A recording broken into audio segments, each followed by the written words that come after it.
আসসালামু আলাইকুম। বিডিবি চট্টগ্রামের সংবাদে সবাইকে স্বাগত জানাচ্ছি অঙ্কন শ্রেষ্ঠা। প্রথমে সংবাদ শিরোনাম।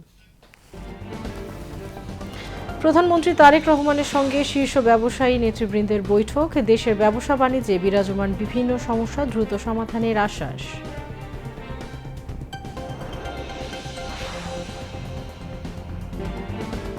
আগামীকাল শুরু হচ্ছে হামের বিশেষ টিকাদান কর্মসূচি। প্রথম পর্যায়ে 18 জেলার 30টি উপজেলায় শিশুদের দেয়া হবে টিকা, জানালেন স্বাস্থ্যমন্ত্রী।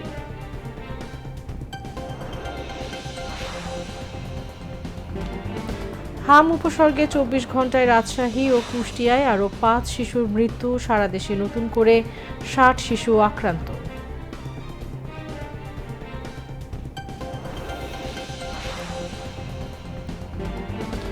চট্টগ্রামেও বাড়ছে হামের সংক্রমণ, সরকারি বেসরকারি হাসপাতালে প্রতিনিয়ত ভর্তি হচ্ছে হাম আক্রান্ত শিশু। সংক্রমণ রোধে অভিভাবকদের সচেতন হওয়ার পরামর্শ বিশেষজ্ঞদের। জ্বালানি সংকট নিয়ে মানুষকে যেন কেউ ভুল বুঝাতে না পারে সেদিকে সজাগ থাকার আহ্বান তথ্য ও সম্প্রচার মন্ত্রী জহিরুদ্দিন স্বপনের।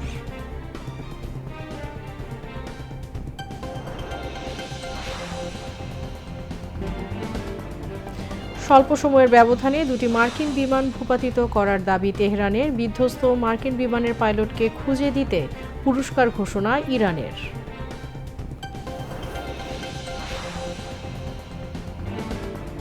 এবং মালদ্বীপে সাফ অনূর্ধ্ব 20 ফুটবল চ্যাম্পিয়নশিপে ভারতকে হারিয়ে চ্যাম্পিয়ন বাংলাদেশ।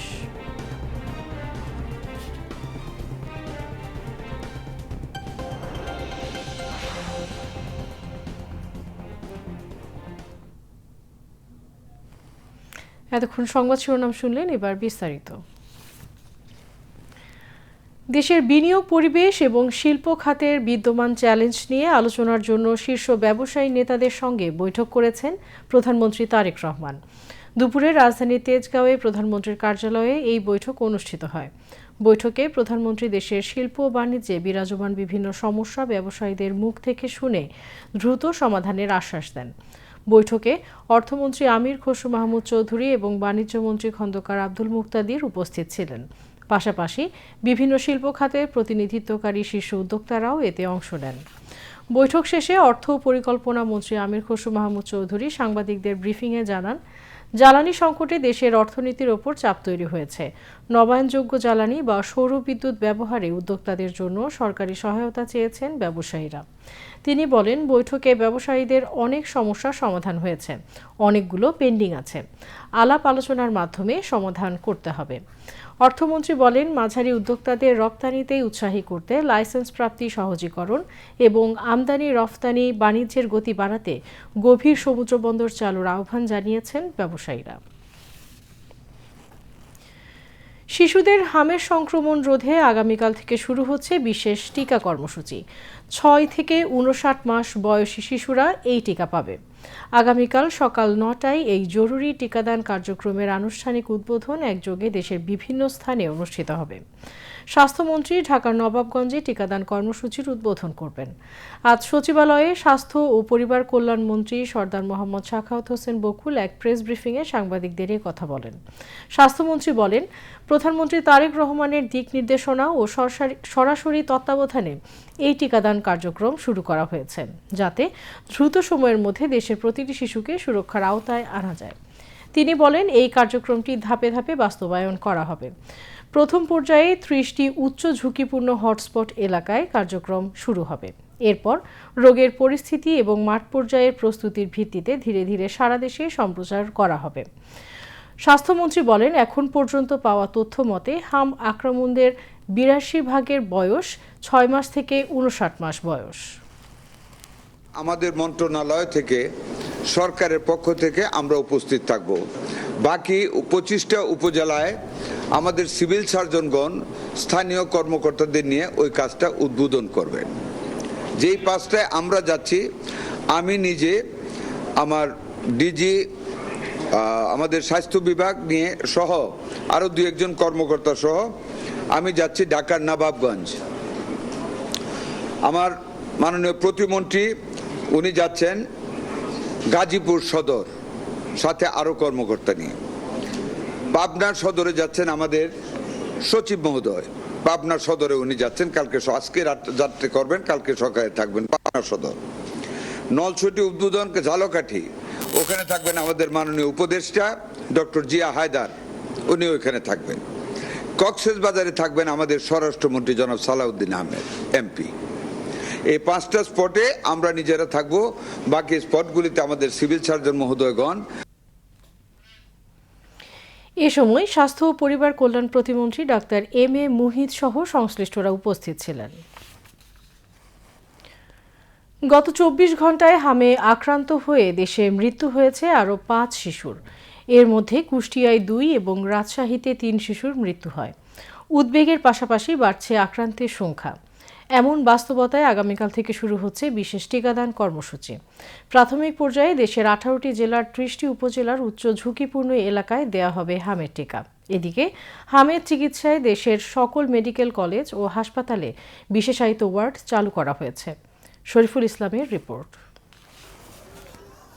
শরীরে গুটি গুটি দানা বা র্যাশ ওঠা, সঙ্গে তীব্র জ্বর, কাশি, শ্বাসকষ্ট, ডায়রিয়া ও চোখ লাল হয়ে যাওয়া এমন উপসর্গ নিয়ে রাজধানীর সংক্রামক ব্যাধি হাসপাতাল ও শিশু হাসপাতালে ছুটে আসছেন রোগীরা। এটি হাম বা মিজলসের লক্ষণ, যা ছড়িয়ে পড়েছে দেশের 56টি জেলায়। আজকে ভাই 1 সপ্তাহ ধরে আমরা এই জায়গায় আছি। এই মোটামুটি একটু ভালো, খাবার খাওয়াইতে পারি না, স্যালাইনের মাধ্যমে খাবার চলতেছে। খাবার মুখে দিলে কাশি ওইটা পড়ে। নিউমোনিয়া ভালো হয়েছিল, ভালো হওয়ার পরে বাসায় গেছি। বাসা যাওয়ার পরে 2 দিন ভালো ছিল, 2 দিন পর থেকে আবার জ্বর। এই জ্বর 103, 104 জ্বর হতো, জ্বর কমতোই না। তারপর সাপোজ দিলে একটু কমতো, আবার সাথে সাথে জ্বর উঠে যেত, তখন এই হাম দেখা দিয়েছে। চিকিৎসকরা বলছেন ক্রমেই বিস্তার লাভ করছে এই হামরোগ, যা ভাবিয়ে তুলেছে চিকিৎসকদের। তাই এখন প্রয়োজন জনসচেতনতা। সাধারণত হাম শুরু হয় হাঁচি, কাশি, সর্দি, জ্বর, শরীরে ব্যথা, চোখ লাল হয়ে যাওয়া, এই উপসর্গগুলো দিয়ে শুরু হয়। তারপরে হচ্ছে যে শরীরে র্যাশ আসে।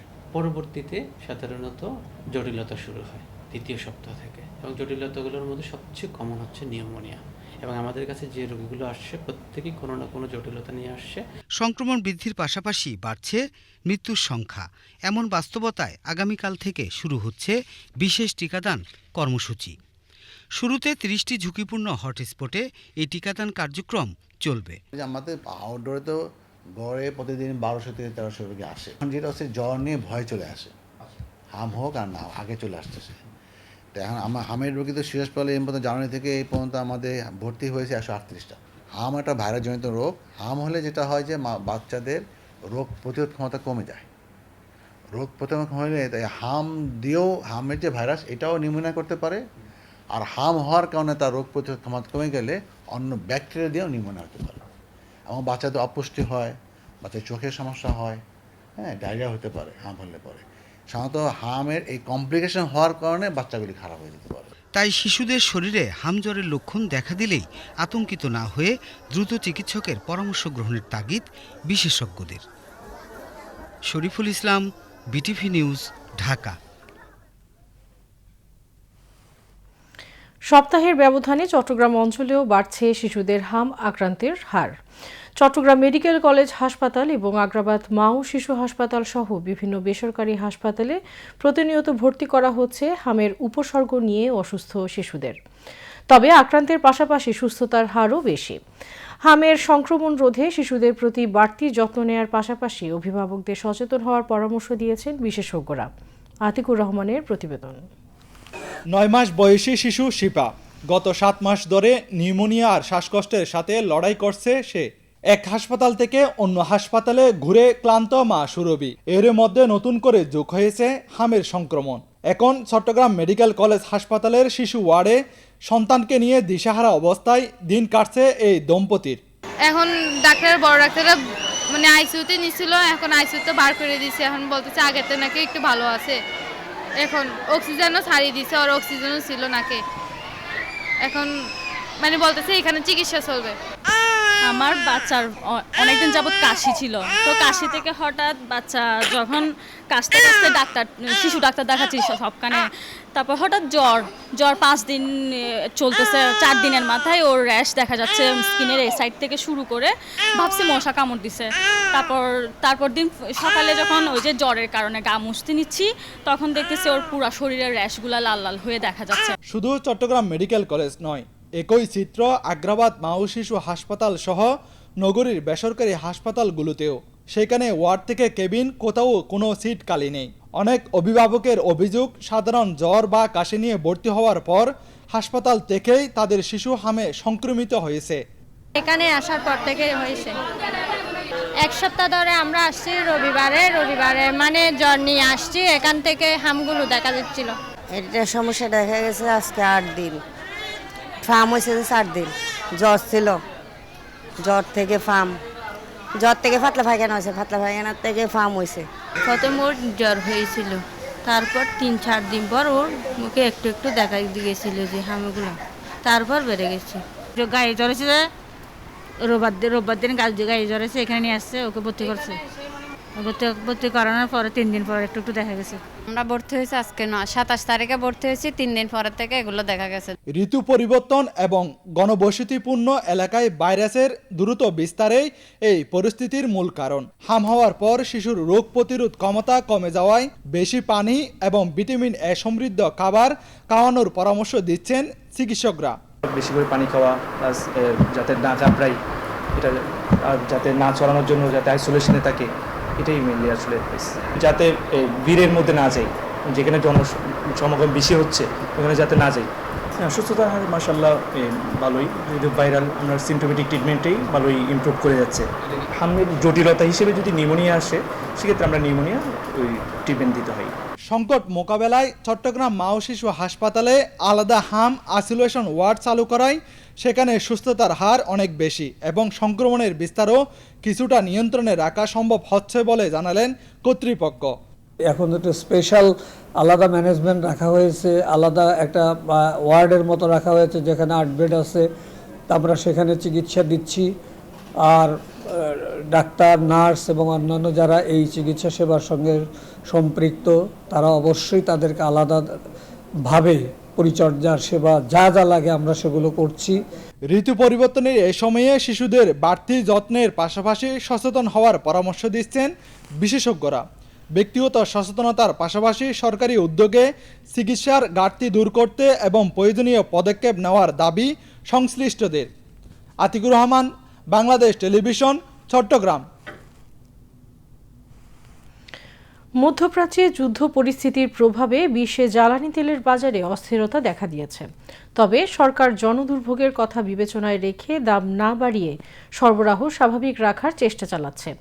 এরপরেও পাম্পে দেখা যাচ্ছে দীর্ঘ লাইন। এটি কি আসলে বাস্তব সংকট নাকি কৃত্রিম চাহিদায় তৈরি হয়েছে এই পরিস্থিতি? আলাউদ্দিন মজুমদারের রিপোর্ট। পাম্পে যে পরিমাণে তেল দিতাম 1 দিন 1.5 দিন লাগতো বিক্রি করতে, এখন 2 ঘন্টায় শেষ হয়ে যায়।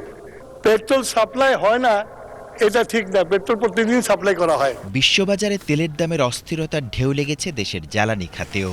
মধ্যপ্রাচ্যের উত্তেজনার প্রভাবে তেলের সরবরাহ নিয়ে তৈরি হয়েছে অনিশ্চয়তা। তবে দীর্ঘ সময় ধরে সরকার তেলের দাম না বাড়িয়ে সরবরাহ স্বাভাবিক রাখার চেষ্টা চালিয়ে যাচ্ছে। এটি একদিকে যেমন দেশের বাজারে নানান অজুহাতে পণ্যের দাম বাড়ানোর প্রবণতার বিরুদ্ধে উদাহরণ তৈরি হচ্ছে, তেমনিভাবে সম্মিলিত প্রচেষ্টার মাধ্যমে যে কোনো পরিস্থিতি মোকাবেলা করা সম্ভব তারও একটি দৃষ্টান্ত তৈরি হচ্ছে। আমি 2 লিটার তেল ভরি, আমি এখন 10 লিটার তেল ভরতেছি। এই জায়গায় সংকট। আমরা হুজুকে বাঙালি, এক কথাই আমরা জানি যে সংকট হচ্ছে, আসলে সংকট নেই, এটা মনুষ্য সৃষ্ট সংকট। তবে রাজধানী সহ বিভিন্ন এলাকায় পেট্রোল পাম্পে দেখা গেছে মোটরসাইকেলের দীর্ঘ লাইন। বিশেষ করে অকটেন ব্যবহারকারীদের মধ্যে উদ্বেগটা একটু বেশি। ব্যবহারকারীরা বলছেন, সরকার যখন তেলের দাম বাড়ায়নি এবং হঠাৎ করে দেশে মোটরসাইকেলের পরিমাণও দ্বিগুণ হয়ে যায়নি, তাই বুঝতে হবে এই দীর্ঘ লাইন ও হঠাৎ চাহিদা বৃদ্ধি আসলে আমাদের মানসিকতার প্রতিফলন। এখন তো রাতারাতি এমন না যে বাইক আপনার হচ্ছে দিনে 1 লাখ 2 লাখ বাইক বেড়ে যাচ্ছে। বাইক যেটা ছিল সেইটাই আছে, বরং আরও মানুষ যারা দীর্ঘ লাইন দিতে পারে না, তারা কমাই দিচ্ছে পাম্পে আসা। অন্যদিকে কেউ কেউ অভিযোগ করছে পাম্পে তেল পাওয়া না গেলেও খোলা বাজারে বেশি দামে ঠিকই পাওয়া যাচ্ছে তেল। অবশ্যই আমাদের এখানে সিন্ডিকেট আছে, নইলে আমাদের তেলের সমস্যা আছে।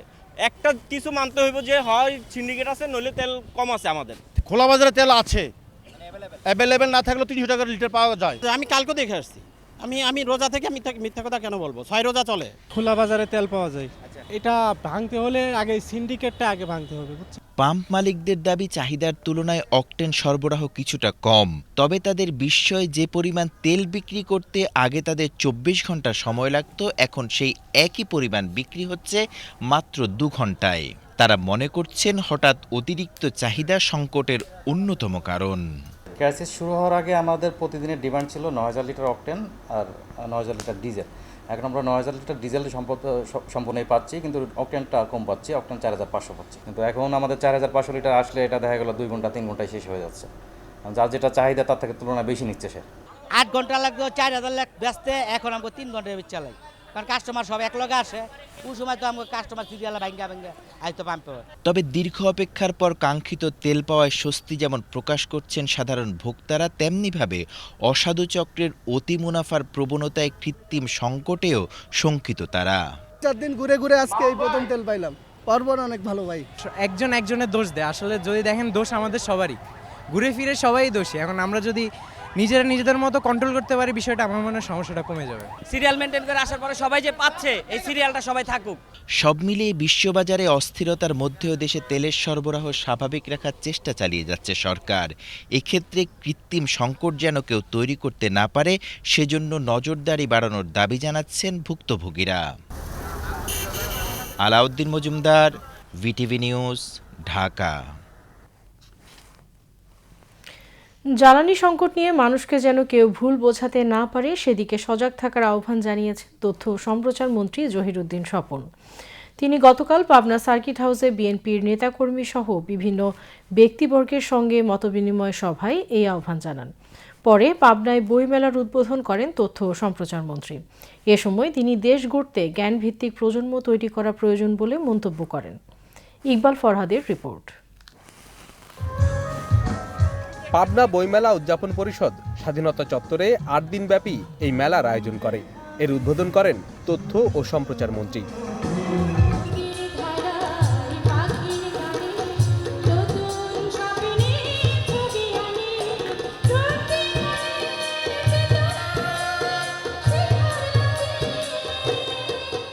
প্রধানমন্ত্রীর আলোকচিত্রী খালিদ হোসেন পরাগের সভাপতিত্বে উদ্বোধনী অনুষ্ঠানে আরও উপস্থিত ছিলেন সংসদ সদস্য শামসুর রহমান শিমুল বিশ্বাস ও জেলা বিএনপির আহ্বায়ক হাবিবুর রহমান হাবিব।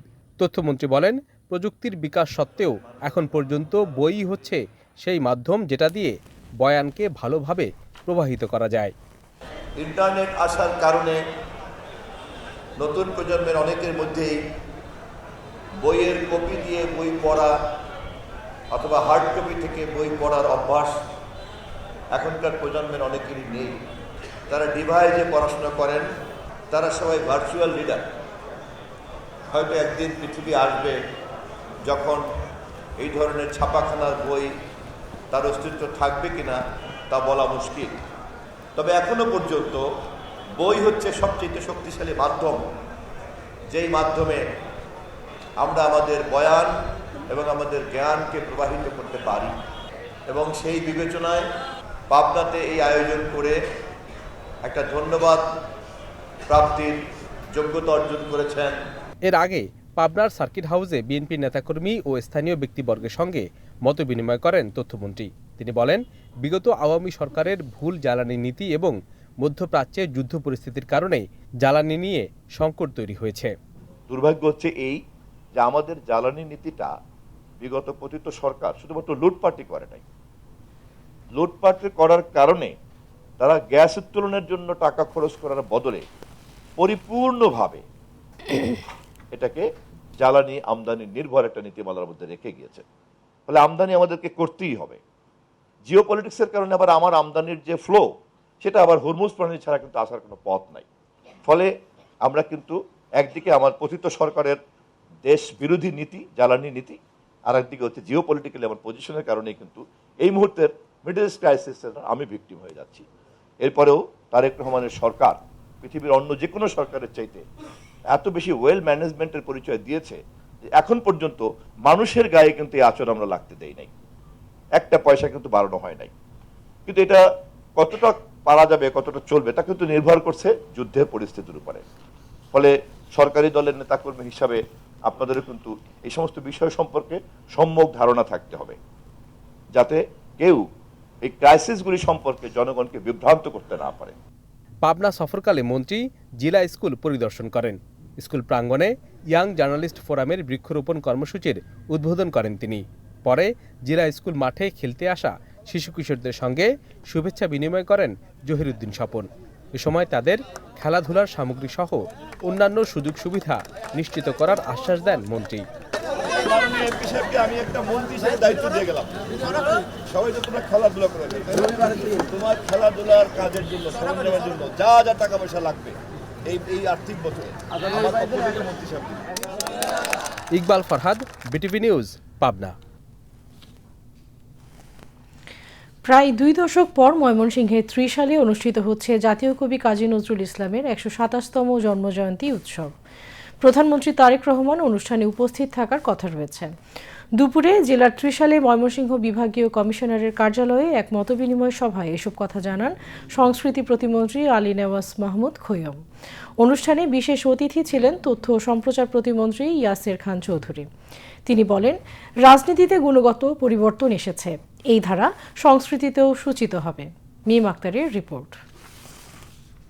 কাজী নজরুল ইসলামের স্মৃতি বিজড়িত ত্রিশালের দরিরামপুর। দারোগা রফিজুল্লাহর দম্পতির হাত ধরে বাংলাদেশে এসেছিলেন প্রেম ও দ্রোহের কবি কাজী নজরুল ইসলাম। সেই থেকে এদেশের অবিচ্ছেদ্য অংশ এই জাতীয় কবি। তার জন্ম ও মৃত্যু দিবস তাই বাঙালির কাছে এক অনন্য আবেগের জায়গা।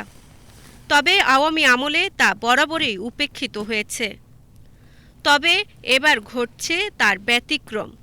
কবির 127তম জন্মবার্ষিকীতে ত্রিশালে বসবে আনন্দমেলা। সেখানে উপস্থিত হবেন খোদ প্রধানমন্ত্রী তারেক রহমান।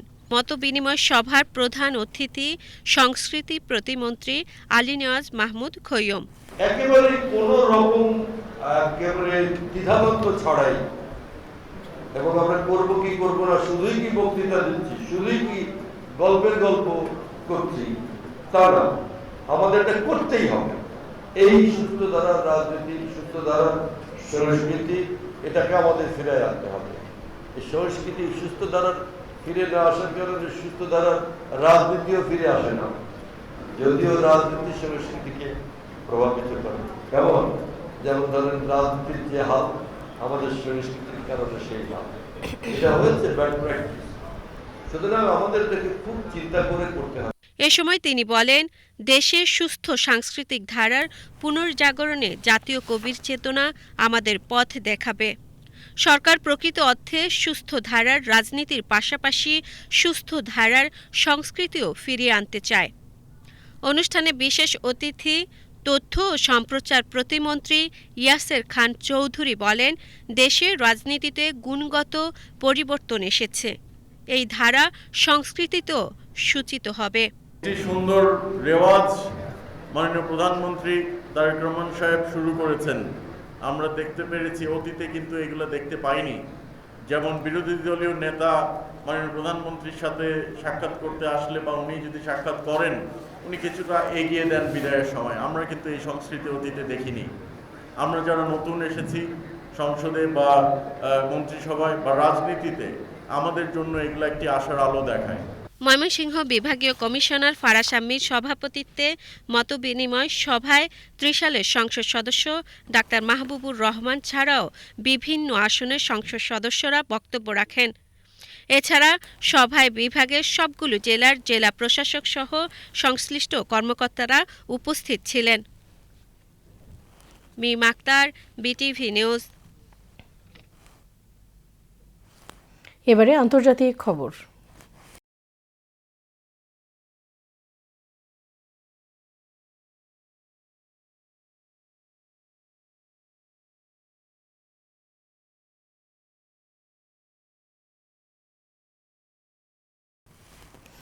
ইরানে আরও একটি মার্কিন যুদ্ধবিমান ভূপাতিত করা হয়েছে। এ নিয়ে গত 2 দিনে 2টি মার্কিন যুদ্ধবিমান ভূপাতিত করার দাবি করল তেহরান। ইরানের রাষ্ট্রীয় টেলিভিশনের এক প্রতিবেদনে দেশটির সেনাবাহিনীর বরাতে এ খবর জানানো হয়েছে। প্রতিবেদনে বলা হয়, সেনাবাহিনীর আকাশ প্রতিরক্ষা ব্যবস্থার মাধ্যমে দ্বিতীয় মার্কিন যুদ্ধবিমানটিতে আঘাত হানার পর সেটি হরমুজ প্রণালীর কাছে বিধ্বস্ত হয়। এই ঘটনার আগে ইরানের ভূখণ্ডে অপর একটি মার্কিন যুদ্ধবিমান বিধ্বস্ত হয়। 2 মার্কিন কর্মকর্তার বরাতে বলা হয়, বিধ্বস্ত যুদ্ধবিমানের 2 পাইলটের একজনকে উদ্ধার করতে গিয়ে দ্বিতীয় মার্কিন যুদ্ধবিমান হামলার মুখে পড়ে। এদিকে ভূপাতিত যুদ্ধবিমানের এক নিখোঁজ ক্রুকে খুঁজে বের করতে সাধারণ নাগরিকদের পুরস্কার দেওয়ার ঘোষণা দিয়েছে একটি ইরানি টেলিভিশন চ্যানেল। আন্তর্জাতিক গণমাধ্যমগুলো জানিয়েছে, কোহ গিলুয়ে এবং বোরে আহমেদ প্রদেশের গভর্নর ওই মার্কিন পাইলটকে ধরিয়ে দিতে 10 বিলিয়ন তুমান বা প্রায় 50,000 পাউন্ড পুরস্কারের প্রতিশ্রুতি দিয়েছেন। এমন এক সময়ে এই ঘটনা ঘটল যখন ইরান ও যুক্তরাষ্ট্রের মধ্যে যুদ্ধবিরতির আলোচনা স্থবির হয়ে পড়েছে। মার্কিন প্রেসিডেন্ট ডোনাল্ড ট্রাম্পের কড়া হুঁশিয়ারি সত্ত্বেও ইরান আলোচনায় বসতে অস্বীকৃতি জানিয়ে আসছে। এদিকে ইসরায়েলের দক্ষিণাঞ্চলের পর এবার দেশটির মধ্যাঞ্চলেও বড় ধরনের ক্ষেপণাস্ত্র হামলা চালিয়েছে ইরান। অপরদিকে ইরান ও লেবাননের রাজধানী সহ বিভিন্ন গুরুত্বপূর্ণ স্থাপনায় নতুন করে বিমান হামলা শুরু করেছে ইসরায়েল। চলমান যুদ্ধের প্রভাবে বিশ্ববাজারে খাদ্যপণ্যের দাম বাড়তে শুরু করেছে বলে জানিয়েছে জাতিসংঘের খাদ্য ও কৃষি সংস্থা। ইরানের নিয়ন্ত্রণে থাকা হরমুজ প্রণালী জোরপূর্বক খুলতে সামরিক পদক্ষেপের অনুমোদন চেয়ে জাতিসংঘ নিরাপত্তা পরিষদে আনা প্রস্তাব আটকে দিয়েছে রাশিয়া, চীন ও ফ্রান্স। জ্বালানি পরিবহনের অন্যতম গুরুত্বপূর্ণ নৌপথ হরমুজ প্রণালী দিয়ে বিশ্বের প্রায় 20% তেল ও গ্যাস পরিবহন হয়। গত 28 ফেব্রুয়ারি ইরানে যুক্তরাষ্ট্র ও ইসরায়েলের হামলার পর এই প্রণালীর নিয়ন্ত্রণ নেয় তেহরান। এর ফলে গত 1 মাসে পারস্য উপসাগরে অন্তত 2190টি বাণিজ্যিক জাহাজ আটকা পড়েছে, যার মধ্যে 320টির বেশি তেল ও গ্যাসবাহী ট্যাঙ্কার। এতে উপসাগরীয় দেশগুলোর জ্বালানি রপ্তানি ব্যাহত হওয়ার পাশাপাশি বিশ্ববাজারে জ্বালানি সংকট আরও তীব্র হয়েছে। এই প্রেক্ষাপটে হরমুজ প্রণালী খুলতে জাতিসংঘের মাধ্যমে বল প্রয়োগের অনুমতি চেয়ে নিরাপত্তা পরিষদে একটি প্রস্তাব উত্থাপন করে বাহরাইন। প্রস্তাবটি ঘিরে শুক্রবার নিরাপত্তা পরিষদে ভোটাভুটি হয়। তবে ভেটো ক্ষমতাধর 3 দেশ রাশিয়া, চীন ও ফ্রান্স এটির বিরোধিতা করায় প্রস্তাবটি পাশ হয়নি। দেশগুলো জানায়, সামরিক শক্তি ব্যবহারের অনুমোদন দেয় এমন কোনো উদ্যোগের নীতিগতভাবে বিপক্ষে তারা। ইরানে ইসরায়েল ও যুক্তরাষ্ট্রের যৌথ হামলা যুদ্ধাপরাধের শামিল হতে পারে বলে মন্তব্য করে খোলা চিঠি দিয়েছেন শতাধিক মার্কিন বিশেষজ্ঞ। তেহরানে নির্বিচার হামলার জন্য নিজ দেশেই সমালোচনার মুখে পড়েছেন প্রেসিডেন্ট ডোনাল্ড ট্রাম্প। ইরানকে প্রস্তর যুগে ফিরিয়ে নিয়ে যাওয়ার হুমকিকে নিন্দনীয় ও ভয়াবহ বলে উল্লেখ করেছেন যুক্তরাষ্ট্রের ডেমোক্রেটিক পার্টির নেতারা। ইরানের বেসামরিক স্থাপনায় যুক্তরাষ্ট্র হামলা চালানোর প্রেক্ষাপটে এমন খোলা চিঠি দিলেন এসব বিশেষজ্ঞ। বৃহস্পতিবার প্রকাশিত ওই চিঠিতে সই করা বিশেষজ্ঞদের মধ্যে রয়েছে হার্ভার্ড, ইয়েল, স্ট্যানফোর্ড ও ক্যালিফোর্নিয়া বিশ্ববিদ্যালয়ের শিক্ষকেরাও। গত মাসের মাঝামাঝি সময়ে ট্রাম্প বলেছিলেন, শুধু মজার জন্য ইরান হামলা চালাতে পারে মার্কিন বাহিনী। এই বক্তব্যের পরিপ্রেক্ষিতেই এই খোলা চিঠি দেওয়া হয়েছে। আবারও দেশের খবর। চট্টগ্রামে পহেলা বৈশাখে বাংলা নববর্ষ বরণে নানা প্রস্তুতি নিচ্ছে জেলা প্রশাসন ও বিভিন্ন সাংস্কৃতিক সংগঠন। এরই অংশ হিসেবে গতকাল নগরীর শিল্পকলা একাডেমিতে অনুষ্ঠিত হয়েছে মতবিনিময় সভা। কণ্ঠশিল্পী আব্দুল মান্নান রানার সভাপতিত্বে সভায় সংস্কৃতিজনরা নববর্ষকে সর্বজনীন ও উৎসব মুখর করার প্রত্যয় ব্যক্ত করেন। মহানগর জাসাসের সদস্য সচিব মামুনুর রশিদ শিপনের সঞ্চালনায় সভায় প্রধান অতিথি ছিলেন বাংলা নববর্ষ উদযাপন পরিষদের আহ্বায়ক নিয়াজ মোহাম্মদ খান। অন্যান্যের মধ্যে জেলা আইনজীবী সমিতির সাবেক সভাপতি অ্যাডভোকেট নাজিম উদ্দিন চৌধুরী, মহানগর জাসাসের আহ্বায়ক লায়ন এম.এ. মুসা বাবলু সহ সংশ্লিষ্টরা বক্তব্য রাখেন। বক্তারা বলেন, বাঙালির প্রাণের উৎসব পহেলা বৈশাখ সম্প্রীতির এক মিলন মেলা। এবারের আয়োজনে চট্টগ্রামের শিল্প সংস্কৃতির যাতে পূর্ণ প্রতিফলন ঘটে সেদিকে জোর দেওয়া হচ্ছে। চট্টগ্রামে সুরমেলার 36তম বর্ষপূর্তি উপলক্ষে এক সঙ্গীতানুষ্ঠানের আয়োজন করা হয়। নগরীর থিয়েটার ইনস্টিটিউটে অনুষ্ঠানে সুরমেলার প্রতিষ্ঠাতা শানু দাশগুপ্ত, উপদেষ্টা লায়ন ডাক্তার বাবুল কান্তি সেনগুপ্ত, প্রকৌশলী সিঞ্জন ভৌমিক, অধ্যাপক স্বদেশ চক্রবর্তী সহ সংশ্লিষ্টরা বক্তব্য রাখেন। অনুষ্ঠানে প্রতিষ্ঠানের শিক্ষার্থী ও প্রশিক্ষকরা হাওয়াইন গিটারের সুরে সঙ্গীত পরিবেশনা করেন। এবারে খেলার খবর।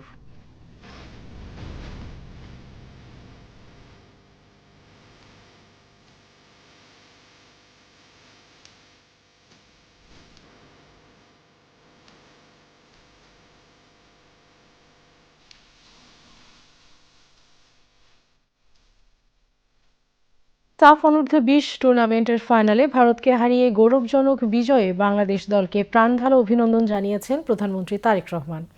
প্রধানমন্ত্রী বলেন, সরকার ক্রীড়াকে পেশা হিসেবে প্রতিষ্ঠিত করতে গৃহীত সকল পরিকল্পনা বাস্তবায়ন শুরু করেছে। এই প্রেক্ষাপটে তরুণদের এই সাফল্য দেশের ক্রীড়ামোদী জনগণকে উজ্জীবিত করবে। দেশপ্রেম আর টিম স্পিরিটে উজ্জীবিত বাংলাদেশের সাহসী তরুণরা প্রমাণ করেছে, ঐক্যবদ্ধ প্রচেষ্টা থাকলে দেশে বিদেশে বাংলাদেশের বিজয় রথ এভাবেই অব্যাহত থাকবে। প্রধানমন্ত্রী তারেক রহমান বাংলাদেশ অনূর্ধ্ব 20 যুব ফুটবল দলের সকল খেলোয়াড়, কোচ এবং কর্মকর্তাদের আন্তরিক অভিনন্দন জানান। এবার আবহাওয়ার খবর।